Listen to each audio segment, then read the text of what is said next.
После того, как Россия сняла ограничения на въезд кыргызстанцев на территорию страны, количество желающих улететь становится все больше. С 21 сентября у здания офиса продаж авиакомпании «Аэрофлот» образовываются большие очереди за билетами. Сейчас из Бишкека улететь в Москву значительно дороже. Цены резко выросли. К примеру, билеты эконом-класса варьируются от 20 до 55 тысяч сомов. Желающим улететь бизнес-классом цены доходят от 170 до 180 тысяч сомов. Люди в крайнем напряжении.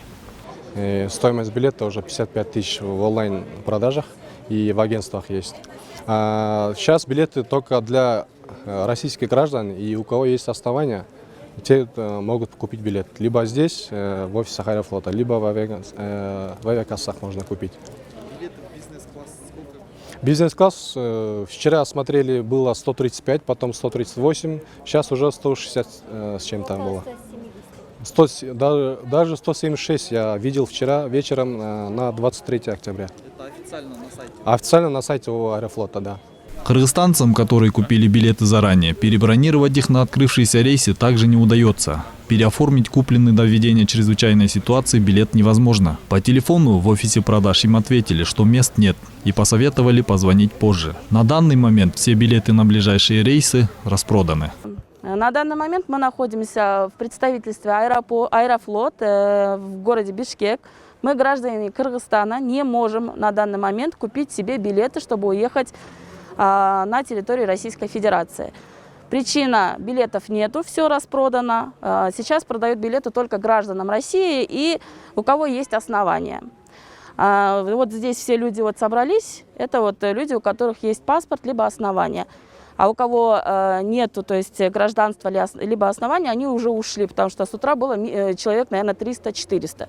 Люди здесь ночуют, ждут, но в итоге ничего нету. К сожалению. Мы обратились по поводу завышенных цен на авиабилеты в соответствующие органы, где нам ответили, что авиакомпании самостоятельно занимаются продажей авиабилетов на планируемые рейсы и то, что они никак не могут повлиять на ценообразование.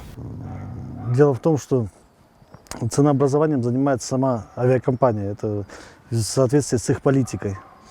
И регулированием данного вопроса агентство гражданской авиации не занимается. Так как в соответствии с воздушным кодексом орган гражданской авиации, то есть агентство гражданской авиации, занимается именно обеспечением безопасности полетов.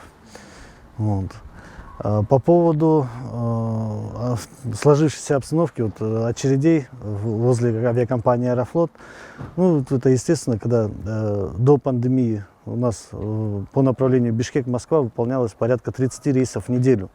И один рейс в неделю – это, соответственно, мало.